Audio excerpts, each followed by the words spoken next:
Okay, you've watched him do some of his stuff All morning. all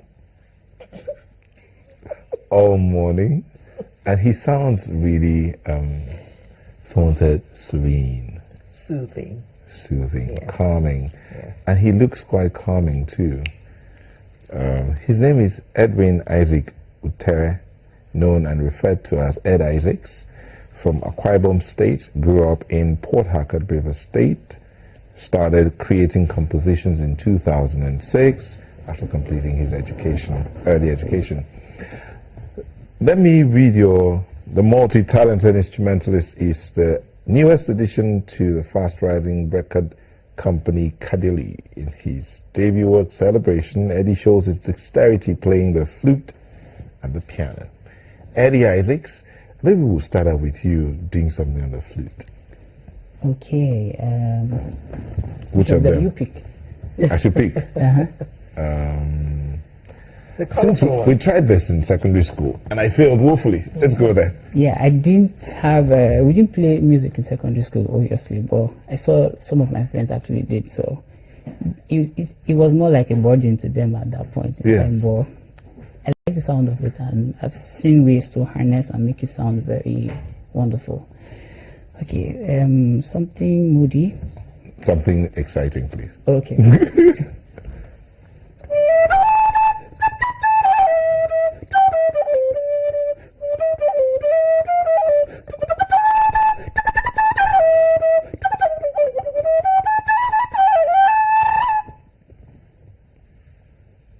That sounds very like the person that he mentioned in his bio.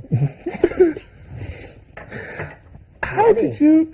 Yeah, truly. I listen to Yanni a lot. I think it's from my background because my dad we had a lot of records, jazz records, and Yanni was one of them.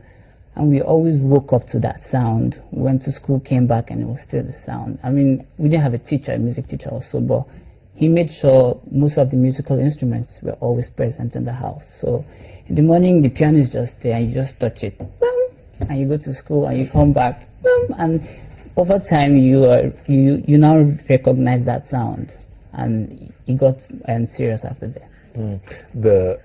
So you say you didn't really have a music teacher. Yeah. Was your dad into music? When he was young, he actually loved Michael Jackson a lot, so he had to perform and dance at festivals. So he was really musically inclined a bit. I mean, that's how he got all the records present in the house, and we listened to them a lot. So you didn't have a music teacher. So how did you learn to play all these? Okay, truth is, at 2006, when I finished secondary school, I was at home for a full year. They said I couldn't write jam, that I was too young, so I was in the house for a full year. And then that was the time internet was actually becoming very, very wide. I won't lie to you, everything you see today is as a result of YouTube. I learned everything from YouTube. I sort of taught how to get the fingering right, and then made sure I produce. I have these melodies in my head, and I translated them to the flute. YouTube taught me how to do that. How to translate melodies in your head to the To flute? the fingerings of the flute, yeah.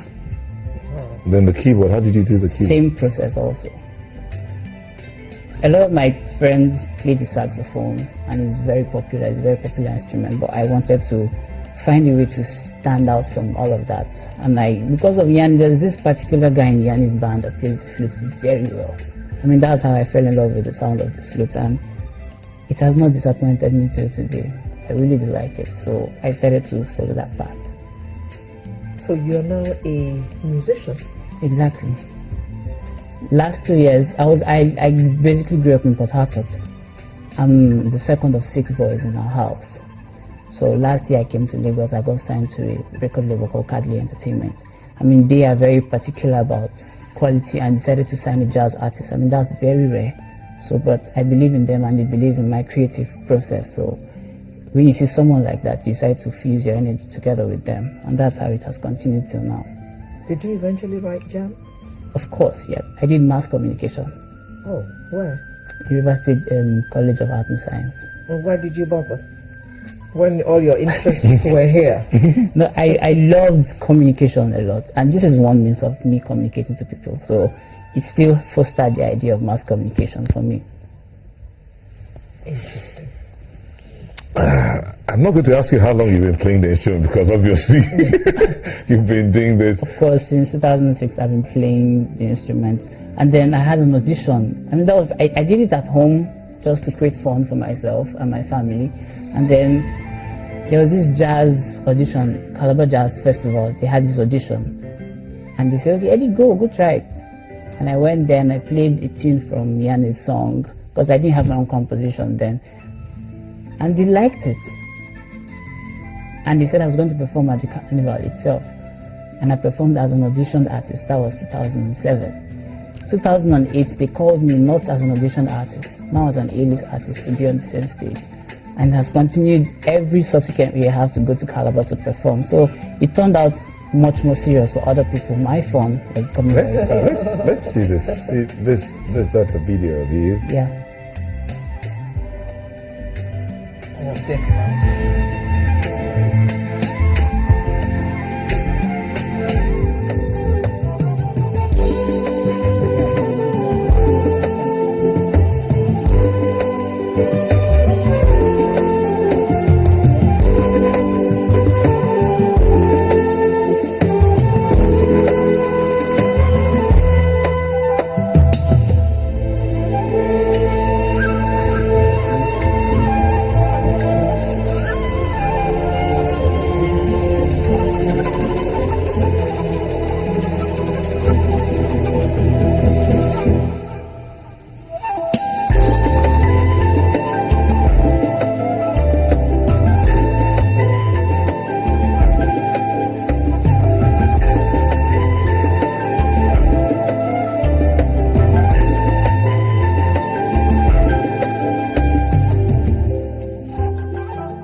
The question I wanted us to watch that. Okay. I want to ask you, how do you get to title your songs? Or what's the title of that song? Okay, the name of that song is entitled Furioso. Furioso. It actually Furioso. It actually means speed and passion together. In what language? Spain. Spanish. Yeah. Okay. So I was trying to show that I have passion for what I do, and with the speed I play most of this instrument most time, I try to combine both of them, passion and the speed. That is how I came up with the name of that song, Furioso. The video is a very simple video. Was that your concept as well? Yeah, it was, because apart from the fact that I'm a jazz artist, I'm a video director. I make music videos too. So at some point, people are getting confused. Is it the same person that was doing jazz that is doing video? So I wanted to answer that question in the same process too. I brought all the different parts of me and put them together in one song and in one visual interpretation. The video is a demonstration of me making the song as a producer, performing the song as an artist, and then shooting the music video in the music video as a music video director, and I edited it in the process. So that was the explanation of that. That is called creativity. Yes. All in one. You have this. How do you come about your compositions? What inspires the compositions you do? Okay. For the one who's not very attentive, they sound almost the same. So what makes each composition different from the other? Okay, firstly, you mentioned about inspiration. This is going to sound very weird, but light is my inspiration. As long as there's light, I'm propelled to do a lot of stuff. I grew up in a place where there was never light. There was never ever light. So whenever light came through, everybody has to make so much use of it. So I mean, it grew into how I love the fact that immediately there's light. Where we're from, call it NEPA comes. Everybody has to make use of that, and that's how I managed to do it. About the compositions, everything you've heard today, it's my own original compositions I have created. What inspires me most time is sound from other artists, and then how to make it relatable to our local audience too. But in as much as you want to make it jazzy, you still have to remember people have to understand what you're doing. So I mean, the fact that I listen to a lot of jazz music and I want to create a tune original to myself, that inspires me a lot.